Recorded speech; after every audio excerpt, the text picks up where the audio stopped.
Longos dias e belas noites, queridos freaks. Tudo bem com vocês? Boa noite, bom dia, boa tarde para você que nos acompanha. Eu sou André Fernandes.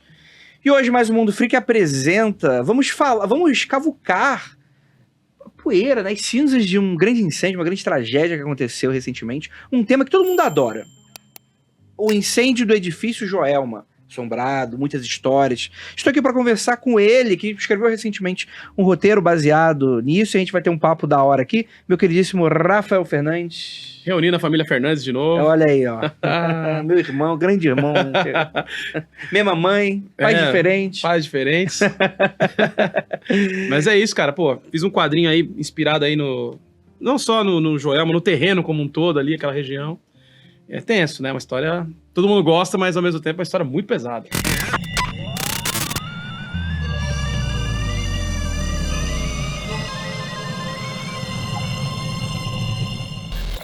E eu acho que é legal a gente... porque o Joelma é um tema muito batido até para esse tipo de história, YouTube, né, livros sobre isso, falar das 13 almas. É uma coisa que assume-se muito essa coisa mais mística da coisa toda. Tem sempre esse quê meio sobrenatural que ronda, né? E é claro, tragédias são coisas que sempre captam a nossa atenção, né? Por um sentido meio mórbido às vezes, né? Do tipo, caraca, né? Aquela coisa meio tá passando com o carro lá do acidente, o que aconteceu, né? Sim. E ao mesmo tempo ver esse impacto na vida humana é uma coisa muito interessante. E aí você foi também topando com algumas informações que foi te chateando até, né? Do tipo, poxa, tem gente que tá propagando certas informações e tal, e a gente vai comentar muito sobre isso e tal.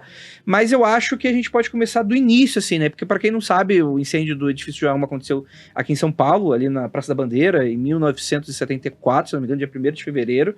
E foi um incêndio aterrador, assim, década de 70, tudo era madeira e tapete e cigarro, né? O que poderia dar errado? E muito papel, muito papel. Muito papel. E eu acho que é interessante porque a nossa história não começa exatamente aí. Todo mundo que fala do edifício Joelma fala do crime do Poço, que é o que aconteceu no terreno de onde o prédio foi construído e que já cumpre com essa aura mística, né, dessa tragédia também ao mesmo tempo. Era uma casa, né? Não era um prédio, era uma casa que depois foi demolida para ser construído o prédio e que tem um crime bizarro, o famoso crime do Poço e tal, né? Como é que foi essa pesquisa aí, Rafa? Bom, eu... Como bom historiador aposentado, né? Eu me formei e me aposentei no mesmo dia. Eu gosto de pesquisar essas coisas nos detalhes, né? Pra entender ali... Até pra assim, se eu vou fazer uma ficção em cima, é bom que eu esteja trabalhando em cima de uma base verdadeira, porque eu tenho mais liberdade de criar sem cair na... Se eu quiser fugir da verdade, eu posso. Se eu quiser reforçar um mito, eu posso. Ou trazer uma coisa nova. Isso aí o Alan Moore faz no Do Inferno. Sabe, tem uma tradição aí de roteiristas de quadrinhos que brincam com isso. E no caso do edifício Joelma, a minha ideia era fazer uma história do cálculo renal, né? Aquele quadrinho que eu comentei com vocês agora há pouco, que vai virar uma série, e o segundo número do cálculo renal tem o tema chama-se As 13 Almas do Joelma. E é difícil trabalhar de uma maneira que seja respeitosa. Então eu queria trabalhar o crime do Poço. Tô até contando... Oh, spoiler! E o Joelma é uma superfície da história, né? É a primeira impressão de que o cara tá investigando são as aparições do Joelma. E no fim, no caso, os 13 fantasmas, 13, né? E no caso é o crime do Poço. O crime do Poço, cara, eu investiguei ali a história a fundo. Principalmente a minha maior fonte foi um livro fantástico, chama Fevereiro em Chamas. A gente tava falando aqui nos bastidores, agora não me lembro o nome do autor, mas um livro muito bom, que ele vai tratar de 3 incêndios que aconteceram em sequência, em anos assim, esparçados, mas em sequência, e que ajudaram a construir aí todo o nosso sistema para lidar com incêndios, né? Então, foi o Andraus, depois o Joelma e, por fim, o Gran Avenida, que é onde foi destruído todo o acervo da TV Record, né? Então, a gente não tem acesso ali ao Jovem Guarda, nada disso por causa do incêndio. O crime do Poço, Andrei, foi uma história muito estranha. O cara morava ele... a mãe e as 2 irmãs. Era professor de química, né? Professor de química. Na verdade, ele era tipo... Tava na fase de estágio, né? Tá. Ele tava pra ser efetivado ali. Ele tava acompanhando um professor mais sênior, vamos dizer assim. Uma das irmãs dele tinha alguma questão... Devia ser deficiente cognitivo, alguma coisa assim. E ele morava com a família e eles tinham ali uma vida em que ele meio que sustentava todas elas com o trabalho dele ali. Ele fazia faculdade, aquela coisa toda. Devia estar fazendo algum trabalho de pesquisa. E em algum momento, ele comenta em casa, a história meio... Eu vou contar a história, depois eu conto o caos, melhor por quê, né? Claro. E aí, em algum momento, esse cara começa a cavar um poço A família pergunta, por que você tá cavando esse poço? Os vizinhos, vou fazer compostagem. Aprendi na faculdade, vou tirar um dinheiro extra fazendo fertilizante. Beleza, né? Continuou cavando o poço. E em determinado momento, essa família dele desaparece, né? E chama Paulo esse cretino. E aí a família dele desaparece e os vizinhos começam a perguntar. E ele fala, na época o vizinho tinha essa coisa de se conhecer bem, né? Então, o que aconteceu com a sua família? Foram viajar, foram pro Paraná e tal. Depois ele contou que eles sofreram um acidente e as 3 morreram no acidente. A família achou, os vizinhos acharam muito estranho. E aí ele recebeu várias denúncias do que estava acontecendo. Chegando lá no local da casa dele, que eu pesquisei, apesar do Fevereiro em Chama dizer que era o mesmo terreno, eu pesquisei em outra documentação e é um terreno à parte do Joelma, ou seja, não é necessariamente o mesmo lugar, é próximo. Já tira muito da mística. É muito chato ser historiador. E aí, ele abordado pela polícia, fala, cadê sua família? Eles morreram num acidente, conta aquela história triste. Aí, ele é um cara muito inteligente, falando super bem, né? Então a polícia meio que tá entrando no jogo daquele discurso do cara. Não, infelizmente, tô muito triste, de luto, aquela coisa, aquele H, né? E um dos caras da polícia falou que negócio, tem um buraco ali na casa. Aí ele olha, estranho esse buraco. Um dos policiais acha estranho. E aí ele decide, vamos descer pra ver o que tem lá dentro. Então, não é água, não é estranho. Tem uns negócios lá dentro, e eles vão investigar. Enquanto eles estão investigando, eles encontram ali num líquido que era para decompor, né, para fazer compostagem, que ele já tinha pesquisado na faculdade, perguntado para professores, como é que como é que dá para eliminar um corpo? Ele literalmente fez essa pergunta. E aí os caras encontram os corpos das 3 envolvidos em plástico, saco preto, e tiram. E na hora que eles fazem isso, esse cara, você matou sua família, ele posso ir acusam ele e tal, né? Você vai preso e tal, tudo bem, mas eu posso ir ao banheiro antes? Pode. Aí quando o policial deixa ele ir pro banheiro, ele dá um tiro no próprio peito e morre. E ninguém sabe por quê. E aí tem as especulações, Andrei. Porque em teoria, os vizinhos talvez não tivessem relatado nenhuma espécie de briga, alguma coisa que seja uma briga por herança, por exemplo, né? Ou algum tipo de treta entre família e tal, porque crimes passionais, infelizmente, são coisas muito comuns, assim, né? É o tipo de coisa que você liga a TV durante a tarde, você vê uma dezena deles acontecendo, sendo relatadas, assim, naqueles, né, periódicos, né, vespertinos malucos, assim, né? E aparentemente não tinha motivação, né? O que se tem de suposição, que não tem uma prova concreta, é que ele tava vou usar o termo da época, se engraçando com uma moça, e que ele chegou a contar para a família que talvez ele fosse deixar elas ali e ter a sua própria família. E aí gerou um mal-estar na família, porque ele sustentava todo mundo, e que elas meio que estavam boicotando essa relação. Tá. E aí por isso ele comete o crime. Essa é a motivação que eu encontrei, né? Que havia ali uma suposição da polícia e tudo sobre isso. Agora, se ela é real, não sei. Sei que ele usou a estrutura da faculdade e os professores para pesquisar sobre como decompor corpos, ou seja, ele planejou muito. E mais estranho é ele não segurar o BO, né? Inventou um negócio maluco para fazer e ele achou que ia dar certo. Sim. Tipo, ninguém... meio que quase deu certo, assim, né? Ele não contava com os vizinhos. Eu acho que ele não contava com fofoca, né? A fofoca brasileira salvou ali o mundo de ter esse crápula passando em branco. E na hora de pesquisar, e assim, a história, meu foco é meio esse, eu dediquei ali boa parte do meu tempo em como contar essa história da maneira que eu me sinta bem, de mexer nesse negócio, né? Porque aí do lado espiritual, ou mesmo pessoal, como lidar com isso? Aí, assim, vou mostrar ele como uma pessoa horrível, assim, e punir ele na história. Então, vou punir esse cara, que esse cara foi um escroto, assim, e assim, tem o relato, né? Ele ataca a mãe primeiro, mata ela. Ela nem consegue reagir, pega de surpresa, atira nela. A segunda irmã, que era a que não tinha uma questão psicológica, ele mata tranquilo, também pega mais ou menos, poucas. A outra resiste. E é justamente quem ele bate, é justo na garota que é deficiente. Então, assim, rola uma situação terrível, que ele mata as 3 pessoas separadamente, enquanto elas iam chegando. Então, é uma frieza, uma capacidade, assim, de... Sabe?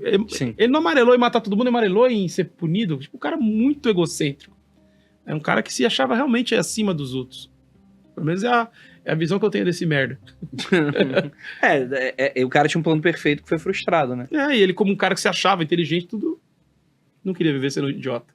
Sim. Morreu como idiota. E aí já tem uma espécie de, né... Uma camada de aura, de mística, que a gente vibe, viu que vibe. dentro da pesquisa, assim, não correspondia exatamente com o lugar onde que o Joelma foi construído, né? Então a gente já tem essa primeira, não chega a ser uma fake news. Aquela lágrima no mito. Mas existe esse tom de exagero também, né? Que é uma coisa muito comum, né? As grandes histórias aí, né? Como você fala, né? Você que é autor, né? Pra ficção, às vezes a gente exagera, né? Faz uma questão pra conseguir encaixar e tal. E muitas vezes acontece de maneira orgânica dentro dos mitos populares também, né? Você vai juntando uma história na outra e você constrói, né? Geralmente... Pra confirmar, reafirmar coisas meio de senso comum, né? O crime do poço foi onde hoje é um estacionamento.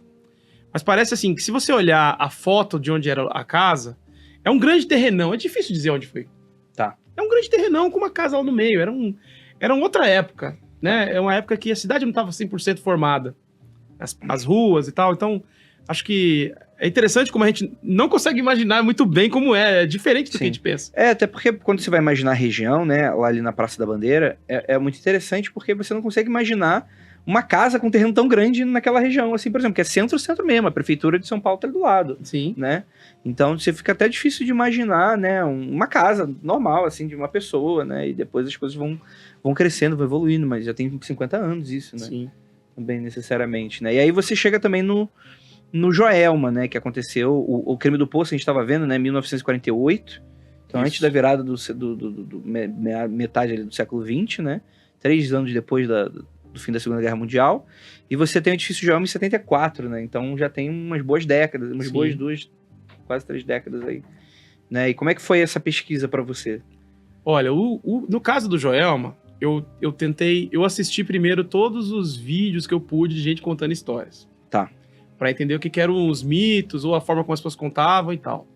Já dava pra ver que tinha alguma coisa estranha, e a coisa que mais me incomodou, no caso, assim, pra quem não sabe, o Joelma, ele, ao contrário do Andraus, que tinha um porto em cima, curiosamente, o cara que criou o Andraus, o prédio, ele era apaixonado por aviação, então era o primeiro heliporto de São Paulo, se vacilar do Brasil, era naquele prédio. Caramba. Então, para resgatar as pessoas, teve um caminho fácil.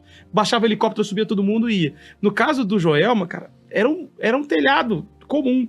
Então, assim, as próprias pessoas subindo até o telhado, ele rompia. Então, o resgate foi muito difícil, né?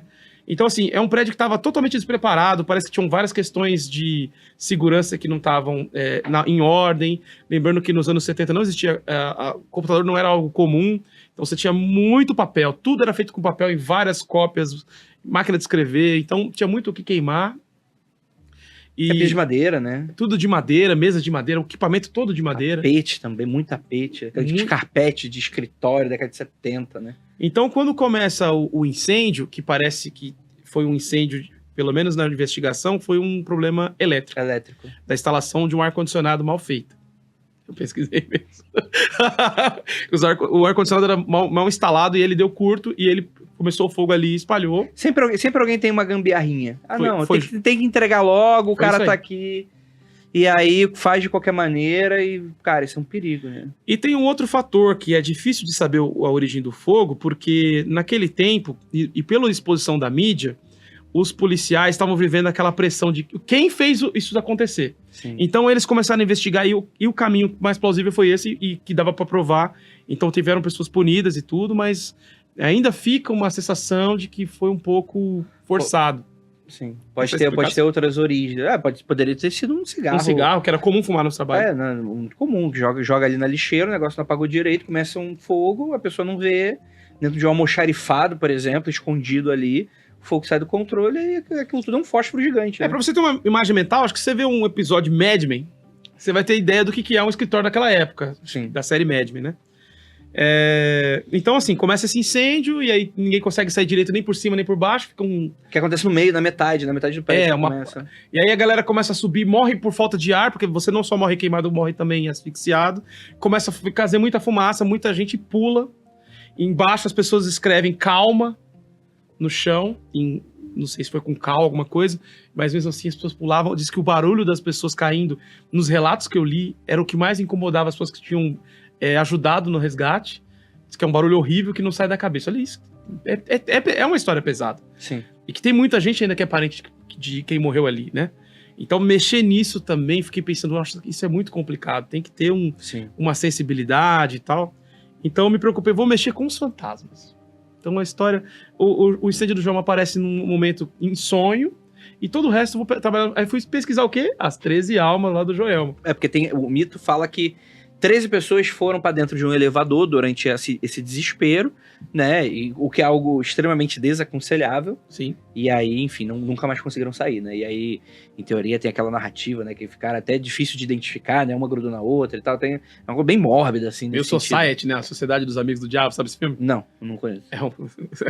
Você vai gostar. É o body horror estranhíssimo. Nossa. Mas rola isso, rola uma mistureba de pessoas. Uma coisa meio Cronenberg, tá? É, isso aí. Então, a ideia geral é que seriam pessoas que nunca foram identificadas e ficaram conhecidos como, né, os 13, né? E depois acabou essa narrativa de que foram enterradas juntas, né? Ficar essa coisa meio, uma posição meio de indigência, né? De você não consegue identificar. São enterradas juntas e depois você tem uma mítica relacionada a uma espécie de santificação dessas 13 almas, né? Que você... Pessoas iam lá, tinham milagres atendidos, né? Era um espaço todo preparado do cemitério, que teve até que ser telado para as pessoas não vandalizarem, levarem pedaços, porque eles se tornaram meio que santos, né?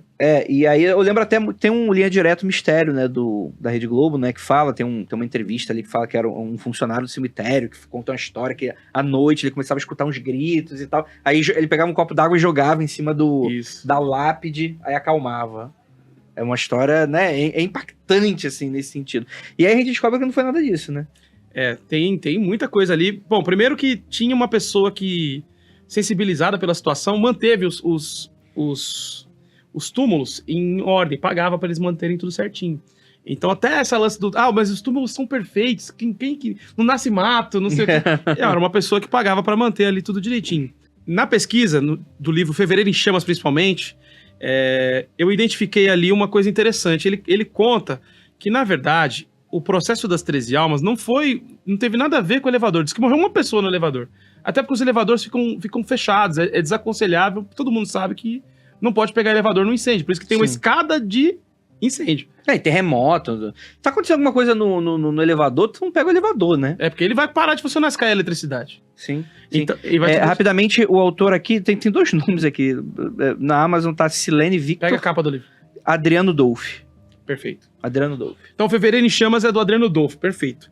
Que esse escritor manda muito bem, ele conta toda a história usando documentação histórica. Ele é jornalista e tal. E aí ele vai colocar que no elevador morreu uma pessoa. E que as 13 almas ali foram, na verdade, um processo de juntar pessoas que não estavam sendo identificadas. Então, assim, você tinha ali, acho que foram 7 corpos que foram encontrados e que não tinham objetos que podiam ser identificados. Sim. Não tinham nenhuma característica, não sobreviveu o rosto, não sobreviveu... não tinha DNA na época. Então, não tinha DNA na época, né? Então, a única forma de identificação, né, pessoa completamente queimada, era uma peça de dentária, roupa, né? Uma peça de roupa... E assim, tinha isso. E tinha um outro fator. Nenhuma família foi lá falar, olha, esse é fulano de tal que morreu. E nem batendo lista de quem trabalhava lá também. Porque, mesmo tinha um escritório, podia estar recebendo um boy, podia estar recebendo... Quem não sabe, o boy era o cara que entregava e fazia serviços... né? De serviços de... Ia pagar conta, né? E tal. Era o seu aplicativo de hoje, era o serviço de uma pessoa. Viu? Tem medo de é isso. Mas assim, então tem pessoas que podiam estar para uma entrevista de trabalho, qualquer coisa. Então essas não foram identificadas. E aí, eram 7, foram enterradas primeiro, se eu não me engano. Depois foram surgindo outras pessoas que tinha gente que só tinha um pedaço de osso que sobreviveu, o resto até o osso queimou. Olha isso. Pra ver o nível do incêndio, né? Porque foi cremada, a pessoa foi cremada, né? A pessoa foi cremada. Então, assim, sobrou pouca coisa, eles juntaram o que eles identificaram como algumas pessoas e fizeram esse túmulo coletivo que não tinha ninguém pra assumir, né? Então, o próprio cemitério, a prefeitura, a população se juntou e fez acontecer. Então, já desmistifica a história. Sim, sim. E eu coloquei isso no meu quadrinho, que eu achei legal. Quem criou a história como fala? Do elevador, parece que foi o NP. Quem é NP? Notícias Populares. Ou algum outro jornal de estilo jornalismo marrom. Para quem não sabe do que o Rafa tá falando, né, o NP, né, o Notícias Populares, ele era aquele famoso jornal Pinga Sangue, né? Isso. É a história do bebê diabo de lá, né? É, de lá. Então eles tinham essa coisa de jornalismo que às vezes se vai mais para entretenimento do que para qualquer coisa. É equivalente, assim, eu acho que hoje eles têm um pouco, é mais a chamada que é divertida, meia hora, seria o mesmo tipo de pegada, assim. Só que eu acho que... Só com muito menos responsabilidade. Era isso que eu ia dizer, o NP, zero responsabilidade, muito da época mesmo, assim, o hoax era o... Muita foto de assassinato, né? Tipo, tinha o corpo lá. Era o jornal do tio do Zap da época. Sim. Acho que essa é a melhor explicação. Era onde o tio do Zap pesquisava antes do Zap. Então, isso foi difundido por um desses jornais que eu acredito que foi o NP mesmo. Entendi. Então, vai se formando a história que vai ficando. Qual que é a história mais forte? Dizer que as pessoas foram tristes, a história foram indigentes ali, que ninguém foi reclamar o corpo, ou falar que foram 13 pessoas que morreram num elevador, juntas, né? Juntas e tudo mais e tal. Sim. Eu acho que é interessante a gente falar, porque com certeza, a gente tá no YouTube, né? Com certeza vai ter aquele comentário, mas isso não muda nada, não. Mas eu acho que a ideia não é desmistificar no ponto de vista de falar que não é real necessariamente o que a pessoa exatamente acredita, mas eu acho que é interessante a lição de como que as coisas são replicadas e propagadas sem você ir lá e investigar a origem, principalmente quando a gente tá falando sobre esse tipo de história, né? Não vai mexer com espiritualidade, a galera se incomoda quando você aponta que aquilo ali não é exatamente daquela forma, né? Quebrar um mito realmente é um negócio muito complexo. Eu acho que tem um outro lance que é importante, que eu acho que ele tá me guiando nesse lance do cálculo renal de lidar com a realidade. Poxa, as pessoas que morreram merecem a verdade. Sim.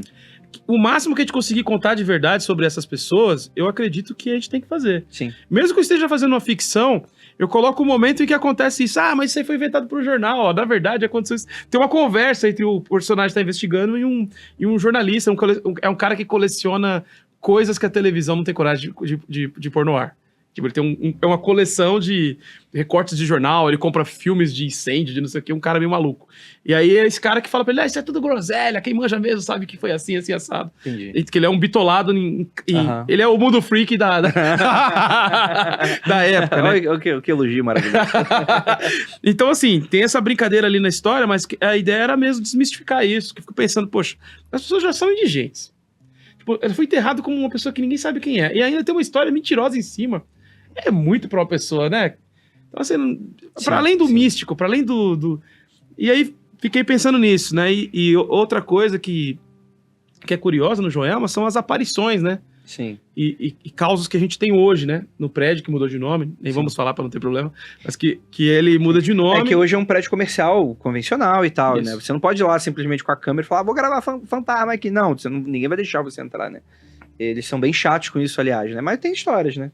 Porque atrapalha eles bastante comercialmente, né? Tem toda uma história de degradação do prédio, que foi usado para outras coisas. No livro é bem legal sobre isso. Ele apresenta até os dias de hoje as consequências ali do incêndio. E aí tem essas várias histórias e eu também fiquei com isso na cabeça, cara. Aí eu criei uma explicação dentro do universo do que eu tava escrevendo para aquilo. E aí consegui amarrar tudo. Mas essas aparições, cara, era um assunto que a gente tava tendo aqui em off. Putz, é um negócio que... eu não acredito em bruxas, mas que elas existem. É tipo isso, não tem uma explicação para aquilo. Sim. Mas os relatos, alguns podem ser uma impressão da pessoa tá entrando ali. Sim. Até porque, com certeza, né, foi uma coisa tão grave, né? Mas existe até o poder da sugestão também, né? Sim. Do tipo, a pessoa sabe que tá entrando num local de tragédia, ela vai ficar sugestionada, tudo vai chamar a atenção dela, e aí rola o viés de confirmação.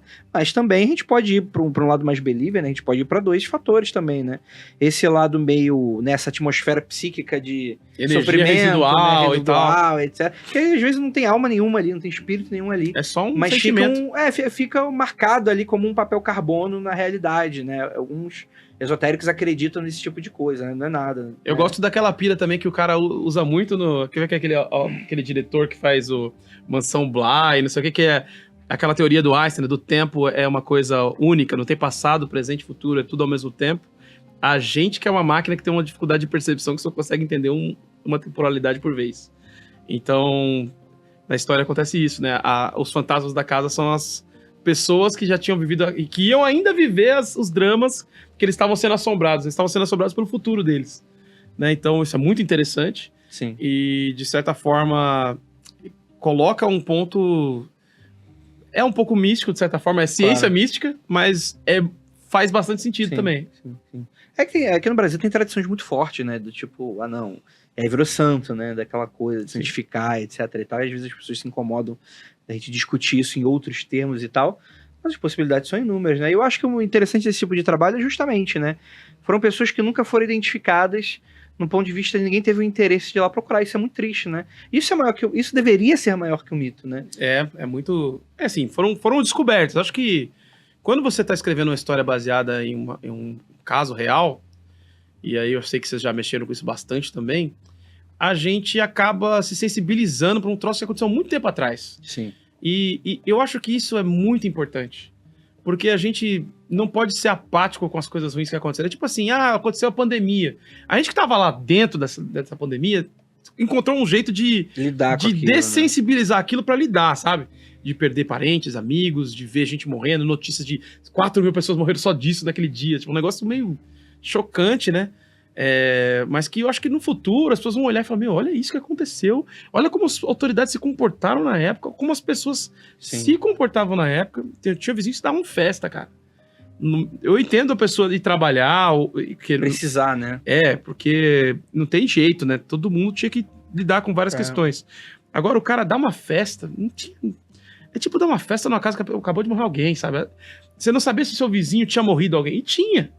Quem tava nos grupinhos ali do prédio sabia que tinha famílias que tinham perdido 2, 3 pessoas.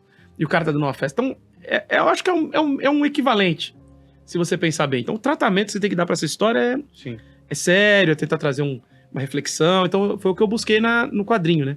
E há um desafio, né? Eu passei um briefing de capa, veio uma capa, falei, cara, isso tá muito gráfico. Não é o que eu queria.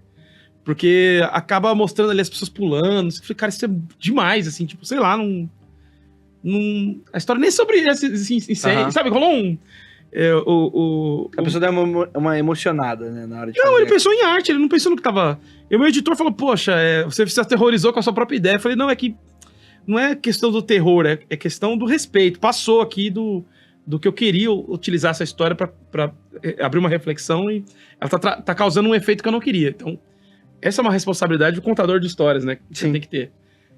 Quando eu tô ensinando alguém, normalmente tem aquele cara que quer escrever uma história sobre... Usei o termo proibido, não. Né? E tá escrevendo uma história sobre isso. Cara, eu realmente falo, poxa, por que você quer fazer isso? Você tem uma história de vivência disso? Você quer construir algo positivo para as pessoas? Porque isso é um tema muito complicado. Você pode gerar efeitos nas pessoas, tá para além da conversa furada do gatilho. Se quem considera conversa furada. É mais sério. É um negócio realmente que pode atrapalhar alguém. Sim. Então, vamos. Vale a pena? Por que você dá... Aí a pessoa já dá aquele... E isso é uma baita lição sobre escrita. Acho que é uma baita lição sobre escrita e eu acho que até entra um pouco naquela discussão que hoje em dia tá super chata na internet, do tipo, mas você tá tentando tirar minha liberdade de expressão, de escrever sobre qualquer coisa, e o ponto não é esse, de forma alguma, né? É justamente sobre, a gente pensar no que a gente tá fazendo. Exatamente, responsabilidade. Ao mesmo tempo que eu acho também que aquele cara que fica censurando tudo ali também tá errado. Sim. Então, assim, de repente a gente... eu não vou ler nada desse autor porque ele no século XIX ele tinha sido racista. Caraca, no século XIX, provavelmente todos os seus antepassados eram racistas. Sim. Então, assim, é muito difícil. Então, a gente tá aqui vivendo num mundo que a gente não pode julgar as pessoas, isso é muito historiador, não pode julgar as pessoas do passado com as regras do presente. Né? A gente... mas já tinha gente que... Cara, a gente vive num tempo que não tem escravidão, mas tem. Que supostamente a gente tem direitos iguais, homens e mulheres, mas não tem. E por aí vai. Então, eles viviam num período que tinha coisas assim também, contradições. Então, essa é uma discussão interessante, mas acho que o ponderar o equilíbrio cada vez mais, não sei se eu tô ficando velho, faz mais sentido pra mim do que esses extremos. Não, mas eu acho que é exatamente isso. E eu acho que hoje em dia, ainda mais em rede social, tem muito uma questão de performance, né? Tipo, de pessoas querendo performar, né? Virou essa coisa meio panóptica, né? Todo mundo se vigiando.